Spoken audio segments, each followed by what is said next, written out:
अगली खबर की तरफ बढ़ते हैं। एक और ईरान जंग में सीजफायर डील की संभावना है, दूसरी ओर यूक्रेन जंग में जो शांति पिछले कुछ समय से हम देख रहे थे वो शांति खत्म होने वाली है और एक बार फिर से ये जंग धधक उठी है। रूस ने हाल ही में यूक्रेन पर जोरदार हमला किया। यूक्रेन की राजधानी कीव पर रविवार को रूस ने बहुत बड़ा हवाई हमला किया है जिसमें ओरेशनिक बैलिस्टिक मिसाइल का इस्तेमाल किया गया है। तस्वीरें जरा आपको दिखाते हैं, फुल स्क्रीन तस्वीर देखिए। यूक्रेन का कीव इलाका किस तरीके से धू-धू करके चल रहा है। पुतिन ने रिहायशी इलाकों को भी निशाने पर लिया है, ये भी खबर आ रही है। हमले में रूस ने ओरेशनिक मिसाइल का इस्तेमाल किया है जिसकी तुलना भारत की अग्नि मिसाइल से की जा सकती है।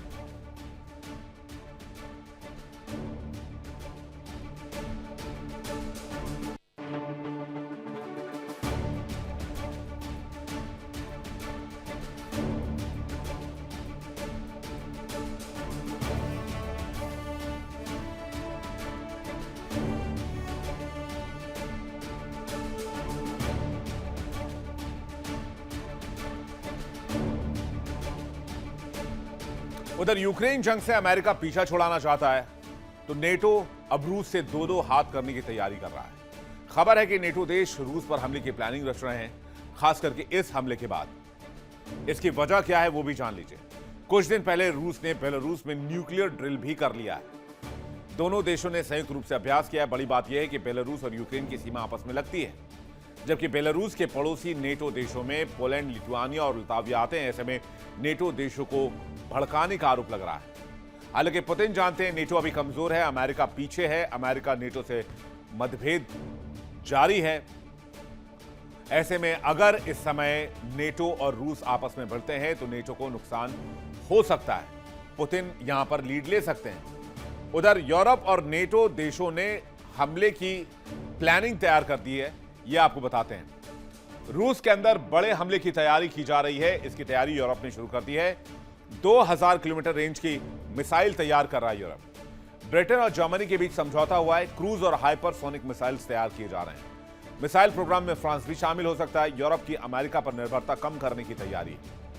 खबर है कि लंदन में रात के अंधेरे में सैकड़ों सैनिक चेरिंग क्रॉस मेट्रो स्टेशन के एक बंद प्लेटफॉर्म पर उतरे। उनके साथ थे हथियार, संचार उपकरण और कंप्यूटर। ये विजुअल सेकेंड वर्ल्ड वॉर की याद भी दिलाता है। जरा फुल स्क्रीन आप अपने टीवी पर देखिए कि किस तरह से ये मेट्रो स्टेशन, मेट्रो टनल के अंदर की तस्वीर आप देख रहे हैं, जहां पर तस्वीरें गवाही दे रही हैं कि कुछ तो पकाया जा रहा है यूरोप के अंदर। इन टनल्स का इस्तेमाल हिटलर के बमों से बचने के लिए लंदन वासी करते थे। नेटो की allied rapid reaction corps ARRC ने ऑपरेशन आर्किड स्ट्राइक के तहत चेरिंग क्रॉस के एक बंद प्लेटफॉर्म को अपना भूमिगत मुख्यालय बना लिया है। इस अभ्यास में नेटो की क्षमता का परीक्षण किया गया कि अगर रूस से किसी बैलिस्टिक या मिसाइल का इस्तेमाल हो, कोई बाल्टिक देश पर हमला करे तो रूस की संचार प्रणाली को जाम करने के लिए उसके ड्रोन कैसे गिराए जाएं, ये एक्सरसाइज किया गया। अभ्यास के लिए सारे उपकरण लंदन मेट्रो स्टेशन के स्पेशल लो लोडर वाहनों पर रात को लाए गए और वहां पर सैनिक इसको यूज करते नजर आए। यानी जाहिर सी बात है आज रूस नेटो के लिए बहुत बड़ा खतरा बन चुका है और नेटो इसे रियलाइज कर रहा है। उनका मानना है कि पुतिन यूक्रेन तक नहीं रुकेंगे, पुतिन आगे भी बढ़ेंगे। नेटो देश रूस को बहुत बड़े खतरे की तरह देख रहे हैं। रिपब्लिक के चीफ ऑफ जनरल ने हाल ही में कहा था कि नेटो के अधिकांश सैन्य नेता इस संभावना से इनकार नहीं करते हैं कि रूस 2029 तक नेटो के किसी भी देश पर हमला कर सकता है।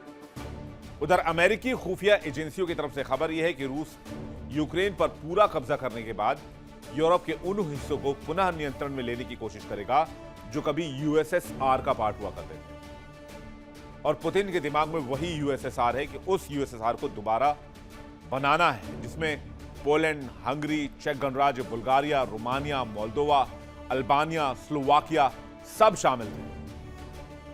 उधर नीदरलैंड की सैन्य खुफिया सेवा MIVD ने चेतावनी दी है कि रूस यूक्रेन में लड़ाई खत्म होने के 1 साल के भीतर नेटो को क्षेत्रीय चुनौती देने की स्थिति में आ जाएगा। रूस का लक्ष्य गठबंधन को सैन्य तौर पर परास्त करना नहीं होगा, बल्कि सीमित क्षेत्रीय लाभ लेकर उसमें राजनीतिक फूट डालने की होगी। और अगर जरूरत पड़ा तो रशिया इसमें न्यूक्लियर वेपन के साथ भी जंग में उतर सकता है। जर्मनी की संघीय खुफिया सेवा BND ने चेतावनी दी है कि रूस 2030 तक बड़े पैमाने पर पारंपरिक युद्ध के लिए तैयार हो सकता है। रूस खुद को पश्चिम के साथ व्यवस्थागत संघर्ष में मानता है और यूक्रेन से परे सैन्य बल के जरिए अपने साम्राज्यवादी लक्ष्यों को लागू करने की तैयारी कर चुका है।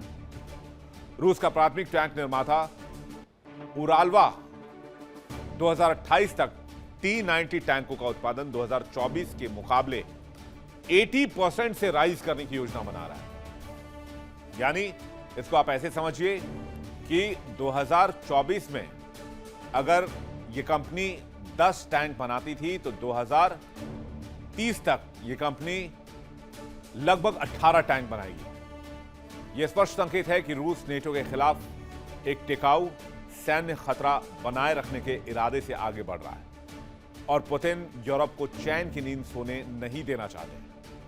हाल ही में बेलारूस में पुतिन ने न्यूक्लियर ड्रिल भी किया। रूस ने नेटो और यूक्रेन से बढ़ते तनाव के बीच बेलारूस के साथ मिलकर एक विशाल परमाणु युद्ध अभ्यास किया। इस 72 घंटे तक चले महाअभ्यास में 64,000 से अधिक सैनिक, 200 से ज्यादा मिसाइल लॉन्चर, 140 से ज्यादा विमान और 73 युद्धपोत और 13 पनडुब्बियों का इस्तेमाल किया। यानी कि रूस जो आकार खुद का दिखा रहा है वो विशाल है और डायरेक्ट थ्रेट नेटो को है, क्योंकि नेटो और अमेरिका की स्थिति भी आज की तारीख में आप जानते हैं। अमेरिका कई बार यह धमकी दे चुका है कि वो नेटो का हिस्सा नहीं रहेगा, नेटो से निकलना चाहता है, नेटो अपनी सुरक्षा की जिम्मेदारी खुद ले। और सामने है रूस जैसा खतरा। ऐसे में नेटो के सामने खुद को मजबूत करने के अलावा कोई विकल्प नहीं है, क्योंकि आज नहीं तो कल पुतिन यूएसएसआर के कॉन्सेप्ट को आगे जरूर बढ़ाएंगे और नेटो देशों तक जरूर जाएंगे। देखिए इंडिया डेली 24/7 अब आपकी स्मार्ट टीवी पर। इंडिया डेली मौजूद है सभी डिजिटल प्लेटफॉर्म पर लाइव और लगातार। इंडिया डेली 24/7 हर दिन राष्ट्र को समर्पित।